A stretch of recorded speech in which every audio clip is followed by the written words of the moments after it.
सूची में से तो सभी नाम आ ही चुके हैं। सभी अतिथि सकुशल और संतुष्ट रहें, बस ये देख लीजिएगा हरिस्मत। जी राजनुज।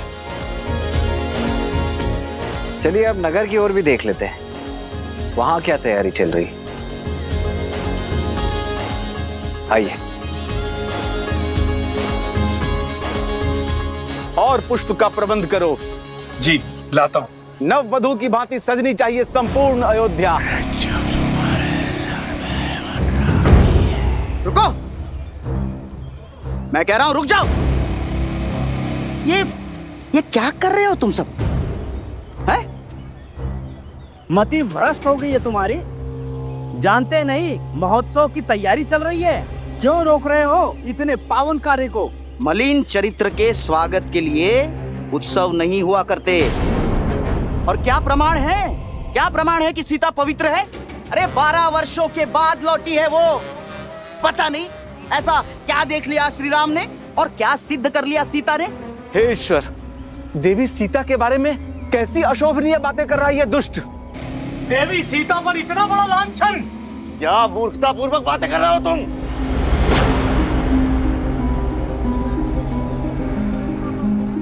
सत्य बोल रहा हूं मैं, केवल सत्य। अरे हमने सीता को इसलिए अपनाया क्योंकि उन्होंने स्त्रियों के अधिकार की बात की, उन्हें सम्मान दिलाया। किंतु प्रश्न तो ये है, क्या सीता पुनः राज सिंहासन पर बैठने के योग्य है? क्यों महल में प्रवेश से पहले वो 2 दिन मंदिर में तप कर रही है ताकि उसके पाप धुल जाए? तो साहसी मानो, छोड़ो मुझे, मैं इसके प्राण ले लूंगा। मेरे अंत से मेरे प्रश्न समाप्त नहीं होंगे। हमें पुनः अभी चलकर सीता से अग्नि परीक्षा की मांग करनी चाहिए। देखा, सुना सुना आप लोगों ने कैसी बातें कर रहा है ये पापी। पाप मुझ में नहीं, श्री राम के इस निर्णय में। यदि सीता को राज सिंहासन पर बैठना है तो उसे हम अयोध्या वासियों के समक्ष अग्नि परीक्षा देनी ही होगी। शांत।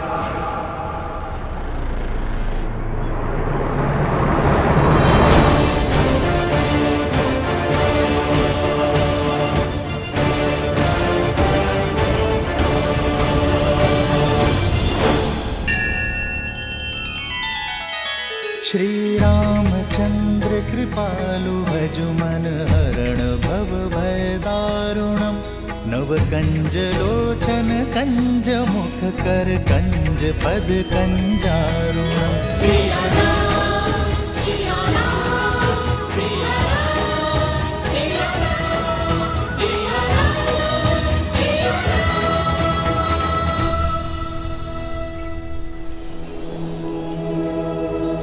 अयोध्यापति श्री राजा रामचंद्र और मिथिला कुमारी सीता के पुत्र लव और कुश मिथिला सभा में पधार रहे हैं।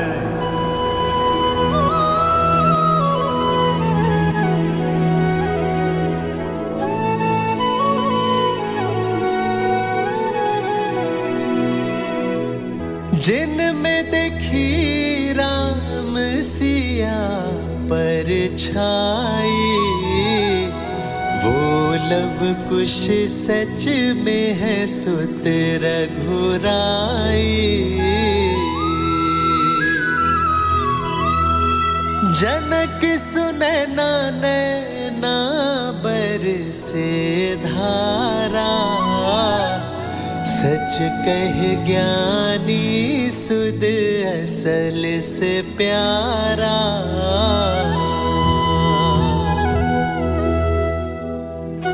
प्रणाम नानी श्री।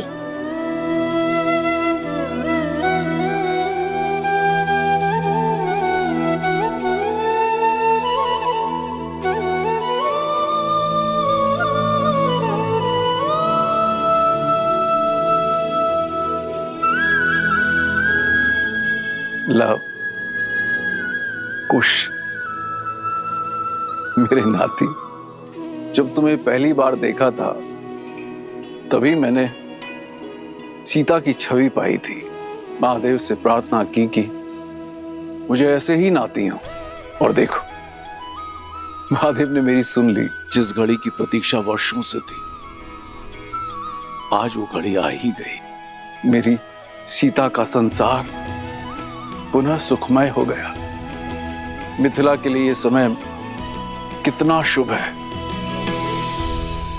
प्रणाम नाना श्री।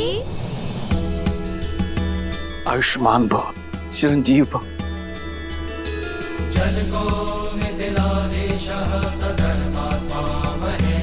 मेरी पुत्रियों के अंश आज मिथिला पधारे हैं।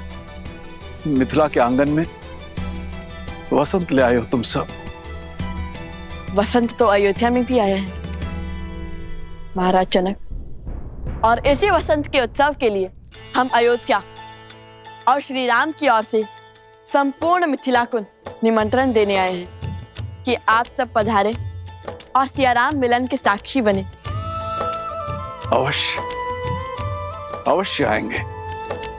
पूरा मिथिला आएगा मैथिली के स्वागत के लिए। महाराज जनक, मन में एक प्रश्न था, पूछने की आज्ञा है? अवश्य आज्ञा है, किंतु उससे पूर्ण मेरे एक प्रश्न का उत्तर दो। क्या मैं तुम्हारे लिए महाराज जनक हूं या तुम्हारा नाना?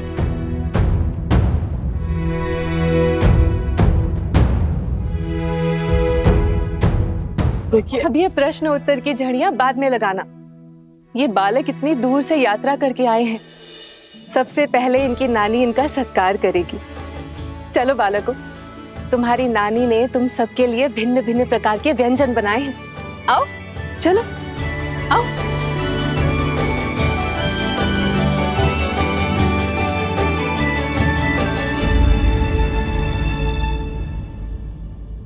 चलिए आप सभी अपने अपने कार्य पर जाइए। महोत्सव के आरंभ में अधिक समय शेष नहीं है, और आप में से जिस किसी के भी मन में इस मूर्ख की बातों से कोई भी संदेह उत्पन्न हो रहा है, वो सब आइए मेरे साथ।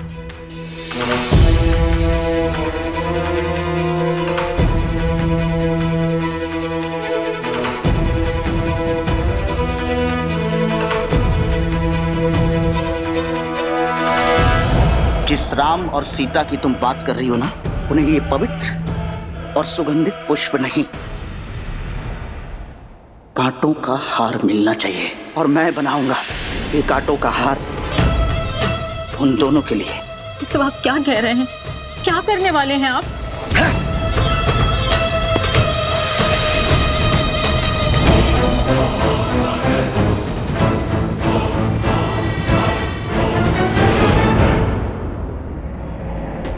रुक क्यों गए राज अनुज? आगे बढ़िए और हमें श्री राम से मिलवाइए, क्योंकि देवी सीता की स्वीकृति जो अयोध्या और रघुकुल में हुई है, वो नियमों और रीतियों के अनुकूल नहीं है। देवी सीता पर लांछन जो है वो अयोध्या वासियों ने लगाया था, तो अब उन्हें अपनी शुद्धता, अपनी पवित्रता और अपनी सुचिता का प्रमाण भी अयोध्या वासियों के समक्ष ही देना होगा, अग्नि परीक्षा के माध्यम से।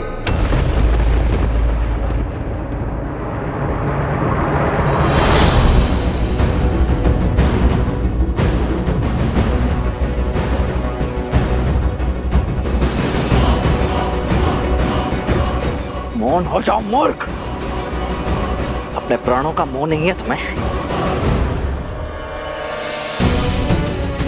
देवी सीता के प्रति ऐसे अमर्यादित प्रश्न करने वालों का यही दंड उचित है। कुबुद्धि और मलिन विचारों से ग्रसित हैं ये लोग। ये जिह्वा मनुष्य के सौभाग्य और दुर्भाग्य दोनों का कारण बनती है। जब जिह्वा से सत्य के पुष्प बरसते हैं तो यश मिलता है, परंतु यदि यह असत्य के कांटे बहने लगे तो यही मृत्यु का कारण भी बनती है। अयोध्या की महारानी सीता यहाँ की प्रजा की माता है। अब जब यहाँ की प्रजा ने अपनी भूल स्वीकार कर यहाँ के जन ने, मन ने उन्हें अपनी महारानी स्वीकार किया है, पूर्ण रूप से अपनाया है, तब तो तुम एक बार पुनः इस भ्रष्ट मलिन विचार के साथ पुनः खड़े हो गए। लोक अपवाद की जो अग्नि शांत हो चुकी थी, उसमें घी डालने का प्रयास कर रहे हो तुम। 13 वर्ष के तप ने उन्हें प्रशिक्षित किया है। स्वयं भगवान वाल्मीकि उसके साक्षी हैं। और किस साक्षी की प्रतीक्षा है तुम्हें? वन में मोर नाचा, किसने देखा? भगवान वाल्मीकि देवी सीता के सत्य के साक्षी बने, हम तो नहीं ना। केवल कही सुनी बातों पर कैसे विश्वास कर ले? अयोध्या के लोगों ने भावनाओं में बहकर उन्हें फिर से अपनाया, किंतु हम अभी तक इस भ्रमजाल से बचे हैं। और किस आधार पर देवी सीता की शुद्धता प्रमाणित होती है, बताइए? और यदि नहीं बता सकते तो कहिए देवी सीता से आए और दे अग्नि परीक्षा, और फिर बैठे अयोध्या के पवित्र सिंहासन पर। जगाया उसे जाता है जो सो रहा हो, परंतु जो जागते हुए सोने का ढोंग कर रहा हो वो तुम जैसा कोई कुतर्की ही हो सकता है।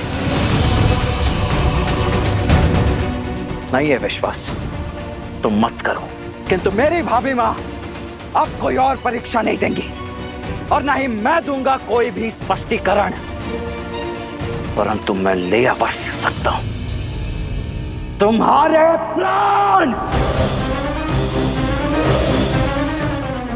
वो तो मैं इस आनंद के महोत्सव को रक्त रंजित नहीं करना चाहता, अन्यथा इस धरा को तुम्हारे रक्त से धोने में तनिक भी विलंब नहीं करता मैं।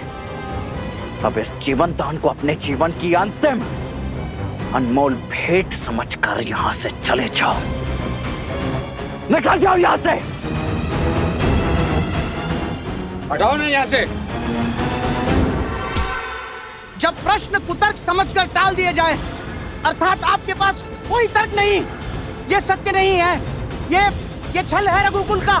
देवी सीता को अयोध्या लाने का स्वांग है, ये अन्याय है, ये अन्याय है, अन्याय अन्याय है।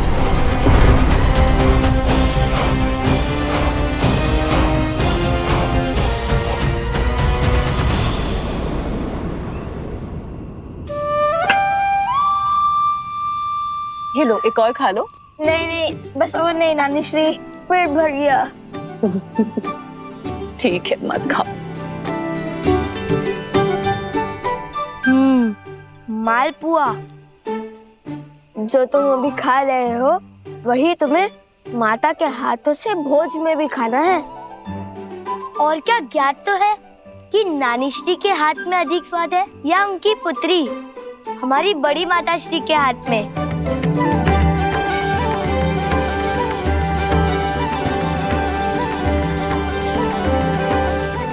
धन्यवाद नानी श्री, भोजन में आनंद आ गया। अब समझा मेरी माता ने इतना स्वादिष्ट भोजन बनाना किससे सीखा है।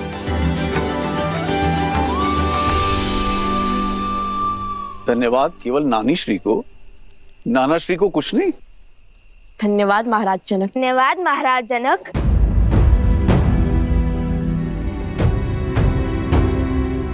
पुनः महाराज जनक, एक बार नाना श्री तो बोल दो। जब आपने हमारी माता को अपनी पुत्री नहीं माना तो हम आपको अपने नाना कैसे मान ले?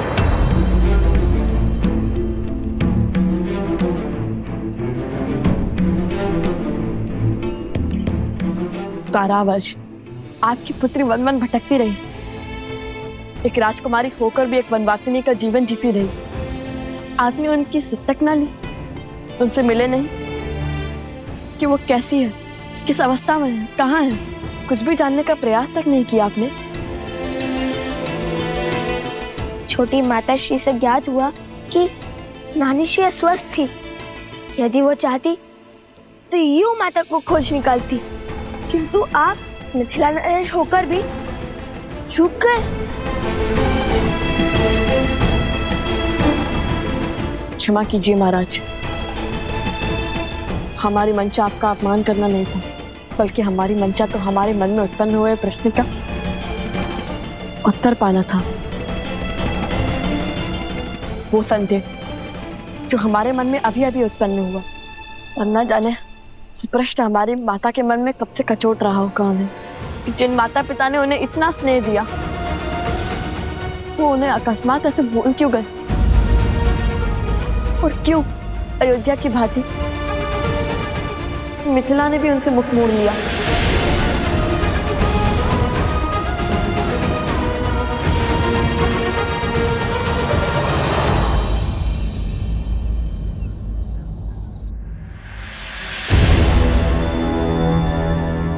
सुख के क्षण में संदेह की आंधी आना उचित नहीं।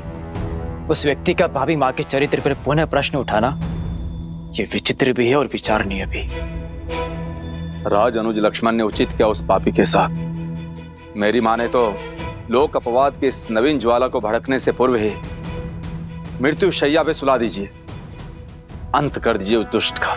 नहीं सुमन जी, राम राज्य में प्रश्नों का उत्तर दिया जाता है, दंड नहीं। उचित किया लक्ष्मण तुमने, जो उसे कोई हानि नहीं पहुंचाई।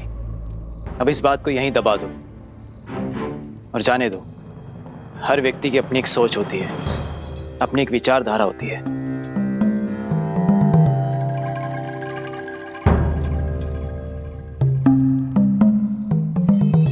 जब संपूर्ण अयोध्या ही महोत्सव के रंग में रंगी है तो हमें चिंता करने की कोई आवश्यकता नहीं। महोत्सव की तैयारियां जैसे चल रही है चलने दो। और हाँ, ये बात भैया तक ना पहुंचे, अन्यथा उन्हें बहुत कष्ट होगा। इतने वर्षों के बाद उनके जीवन में सुख लौट के आया है और ये सुख दुख में परिवर्तित नहीं होना चाहिए।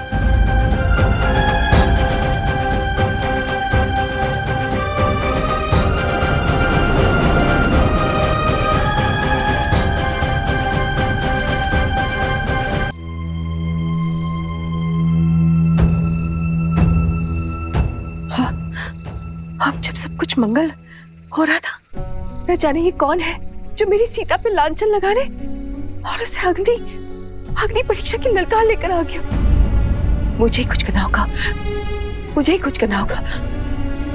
मैं आमरण व्रत करूंगी, जो अपने घर की सुख शांति के लिए बहुत अच्छा होगा, यही उचित होगा। दीदी, आप व्यर्थ ही चिंता कर रही हैं।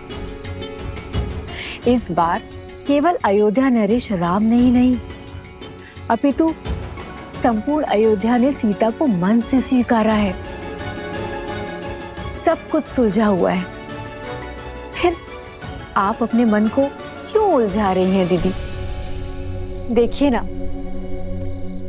कैसे पूरी अयोध्या उत्सव की तैयारी में लीन है।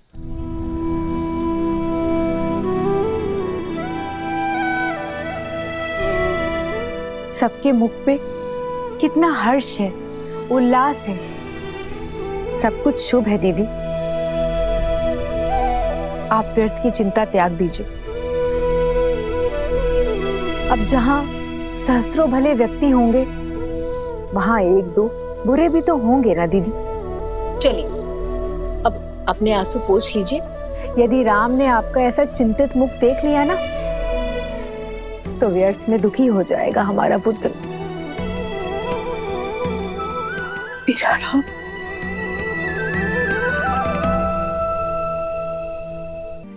नहीं पुत्रो, ऐसा कतई नहीं है। यदि तुम्हें लगता है कि हम हमारी सीता को भूल गए हैं, तो ये तुम्हारी भूल है।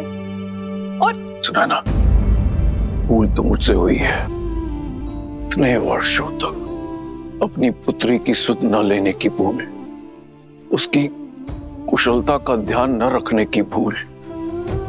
यदि संतान सक्षम भी है, तब भी माता पिता को उसके साथ खड़े रहना चाहिए। किंतु मेरे पग समाज की रीत से बंधे थे। विवाह के पश्चात जनक की पुत्री राजा राम की पत्नी बन गई, अयोध्या की महारानी हो गई।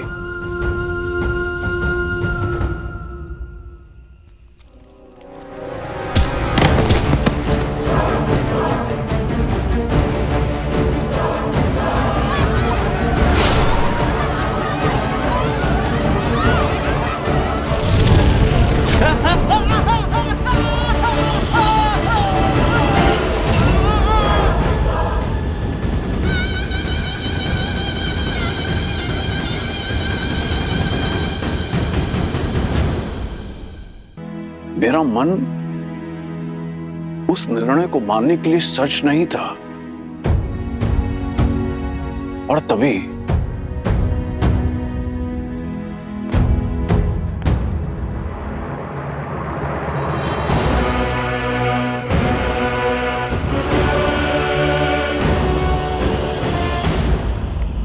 पुत्री सीता ने मुझे यह पत्र भेजा था जो उसने अयोध्या छोड़ते समय लिखा था।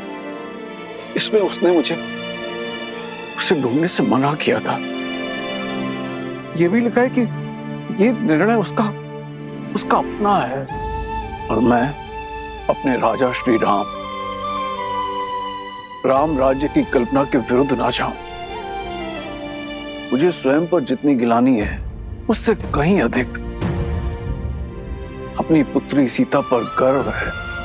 उसने जो कुछ भी किया समाज कल्याण के लिए किया। मेरे हाथ बांधकर उसने समाज के हर पुरुष को स्त्रियों के विरुद्ध विकट विचारों से मुक्त कर दिया। मैं अपनी भूल स्वीकारता हूं।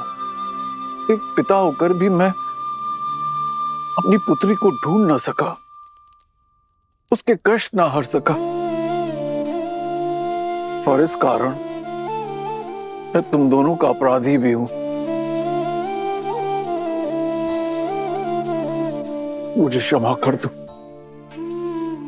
क्षमा कर दो मुझे।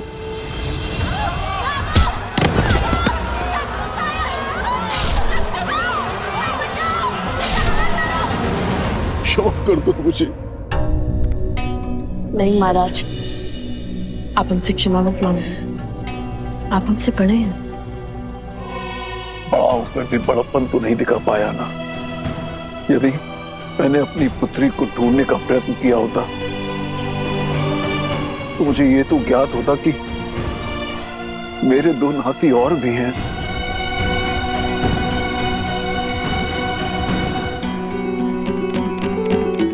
यदि हमारी बातों ने आपका हृदय आहत किया तो हमें क्षमा कर दीजिए। बालपन से सीखते हैं संबंधों का महत्व और उनका मूल्य अशुभ घड़ी में समझ में आता है। विकट परिस्थिति में यदि वो साथ दे तो वो अपने होते हैं, और हमारी माता अकेली थी, बस उसीलिए दुखी थे हम।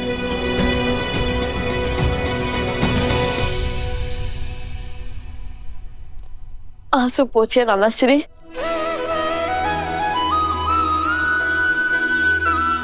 नानाश्री, एक बार पुनः कहो। अपने आंसू पोछिए। अपने आंसू पोछिए नानाश्री। जब अपनी पुत्री सीता से मिलूंगा तो एक राजा नहीं, अपितु पिता होने के नाते उससे क्षमा अवश्य मांगूंगा।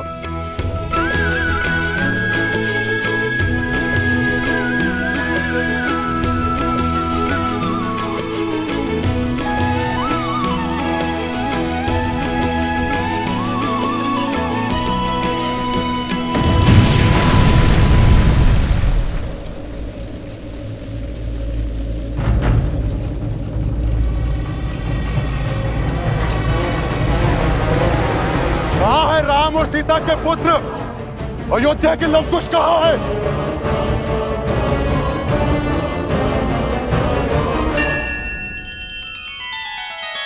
श्री रामचंद्र कृपालु भजु मन हरण भव भय दारुणम नव कंज लोचन कंज मुख कर कंज पद कंजारुणम।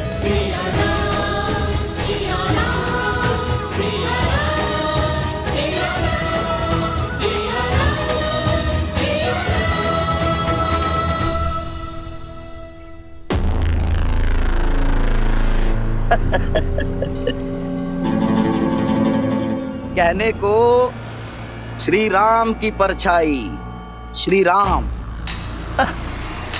और अपनी प्रजा के प्रश्न का उत्तर नहीं दे पाए। बताइए, अयोध्या में चल रहा ये महोत्सव, ये उत्साह, सब स्वांग है, स्वांग। कैसा स्वांग? हमारे भोले भाले मन को छलने का स्वांग, हमारे विश्वास को तार तार कर देने का प्रयास। हम भी कितने मूर्ख हैं, नहीं? अच्छा, एक बात बताओ, सबसे पहले क्या हुआ? सबसे पहले वो दोनों लव और कुश यहाँ आए और रामायण के कुछ दोहे, कुछ श्लोक और कुछ गीत गाकर सबका मन मोह लिया।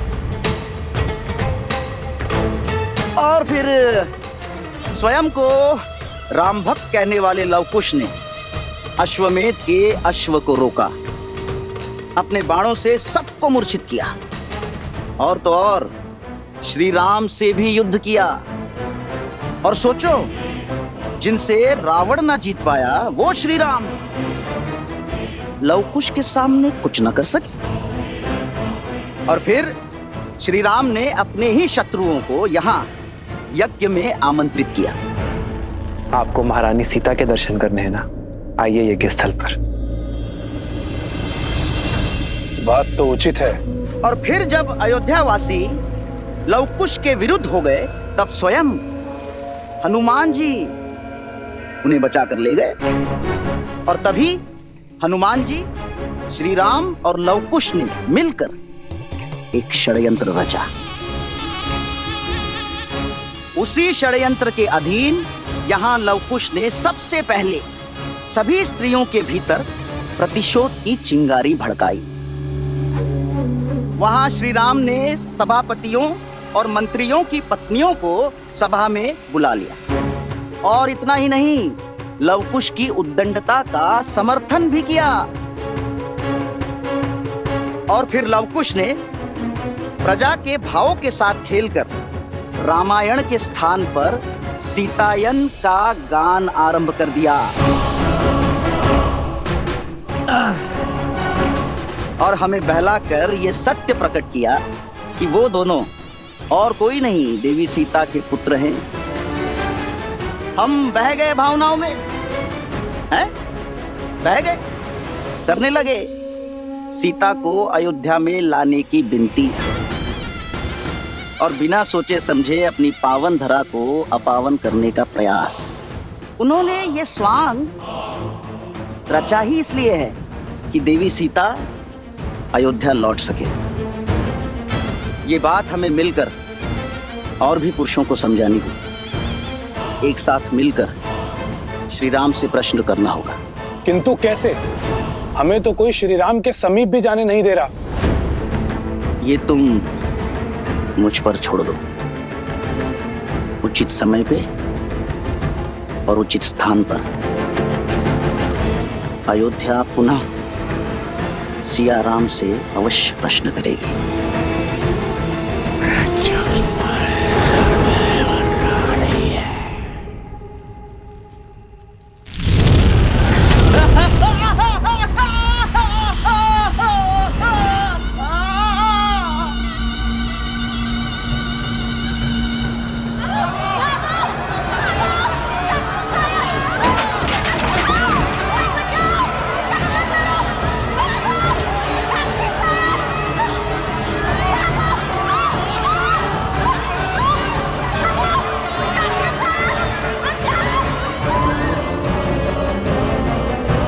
अयोध्या के लवकुश बाहर आओ।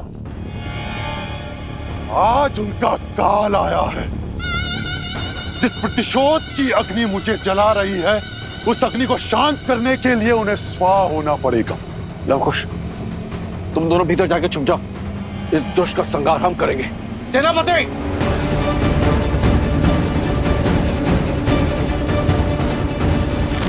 नहीं नानाश्री, रघुकुल का नियम है कि जिसे ललकार मिले वही प्रहार का उत्तर देता है, और ये हमें पुकार रहा है। तो इसका भी सामना हम ही करेंगे। नहीं, मेरी सीता तो मुझसे दूर हो गई, पर उसके अंशों को दूर नहीं होने दूंगी। नहीं।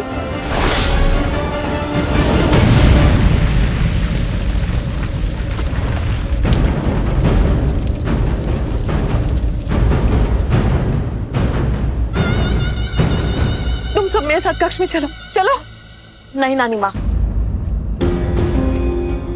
आप भूल गई हम सिया के और रघुकुल के राम के पुत्र हैं। हमें कुछ नहीं हो सकता। ये हमारा एक रघुवंशी का वचन है कि हम सुरक्षित लौटेंगे, और वो भी उस असुर का सर्वनाश करके।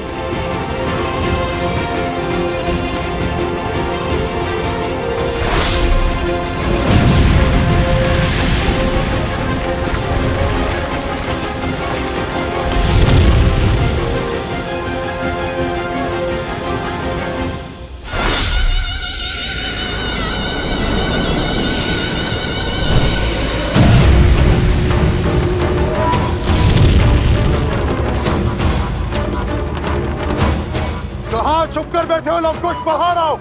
पिंगलाश तुम्हें चुनौती दे रहा है।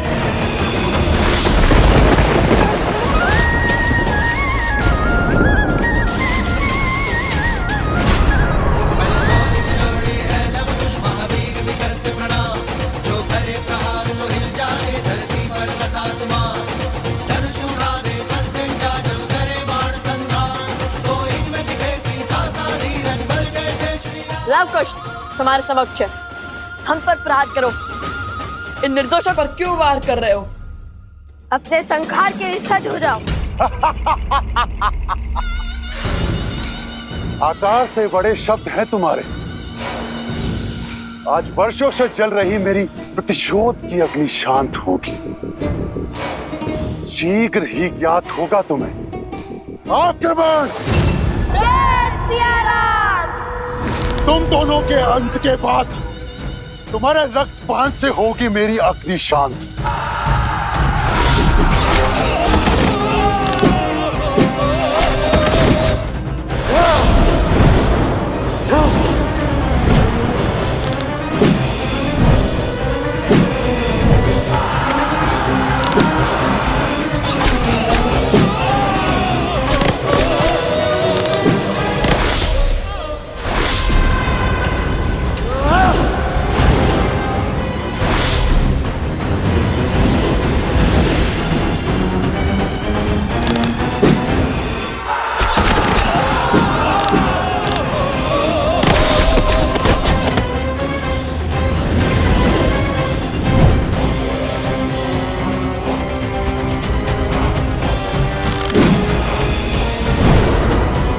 प्रतिशोध की कैसी अग्नि है पिंगलाश, जिसमें तुम अपने ही लोगों को बलि चढ़ाए जा रहे हो? बताओ, इस अधर्म के भागी क्यों बन रहे हो? हमसे तुम्हारी क्या शत्रुता है? इससे पहले कि ये अग्नि तुम्हें ही भस्म कर दे, सब कुछ छोड़कर प्रभु श्री राम के शरण में आ जाओ पिंगलाश। बस! सेना हर ओर से आक्रमण करो। आगे बढ़ो।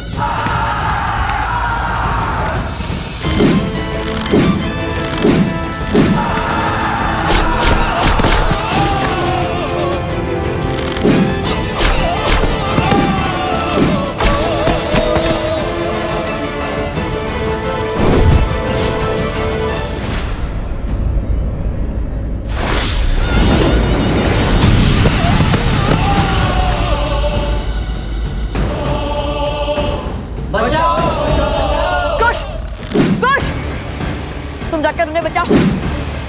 मैं इन असुरों का सामना करता हूँ। जाओ, जल्दी जाओ।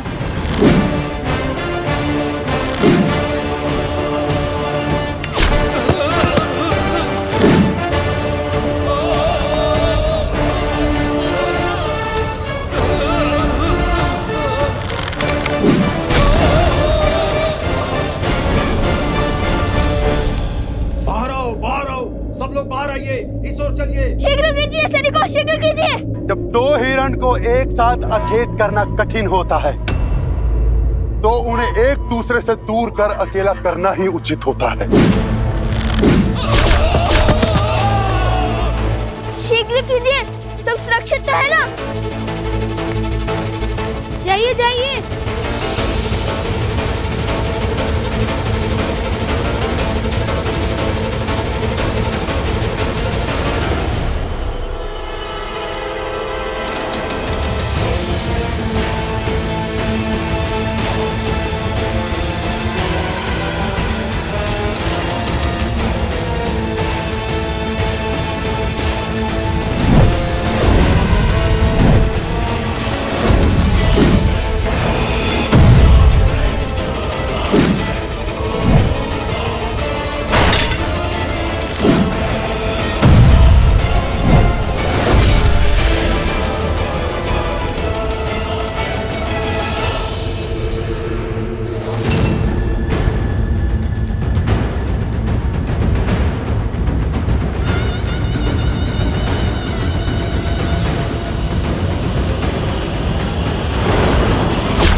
जनको मिथिलाधीशः सधर्मात्मा महेश्वरः ज्ञानी च तपसा युक्तो धीरः शौर्यसमन्वितः।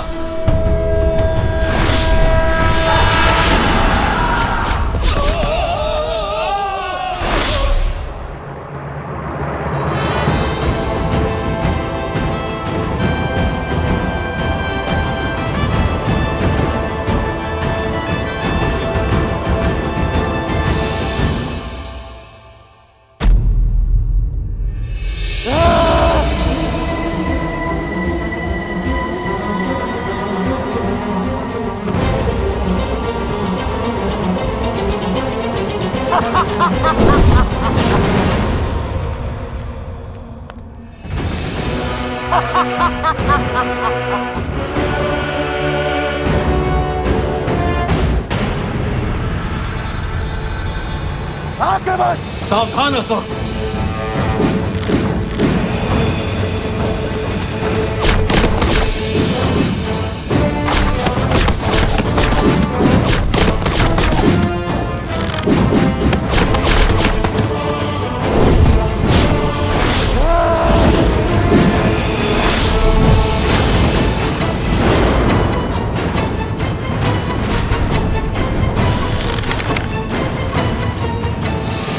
जलास्त्र।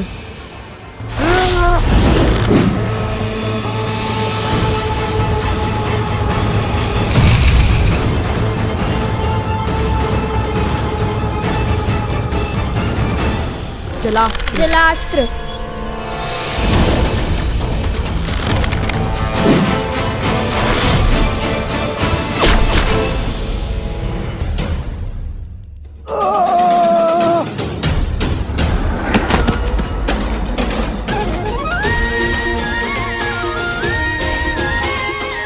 सियाराम के लव कुश से टकराने चले थे। चख लिया ना पराजय का स्वाद।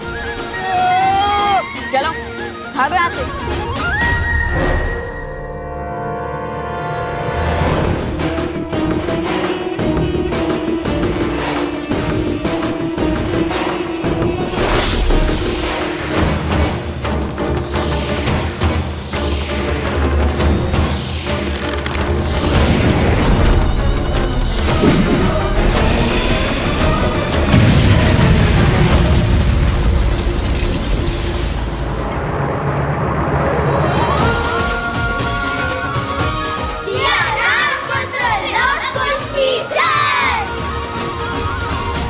कौन था ये?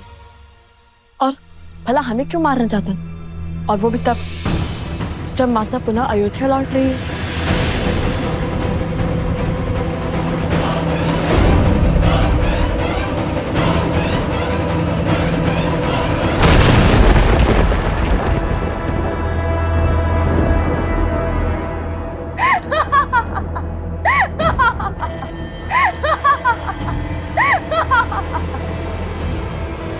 मेरा सेवक तुम्हारा अंत नहीं कर पाया तो क्या हुआ?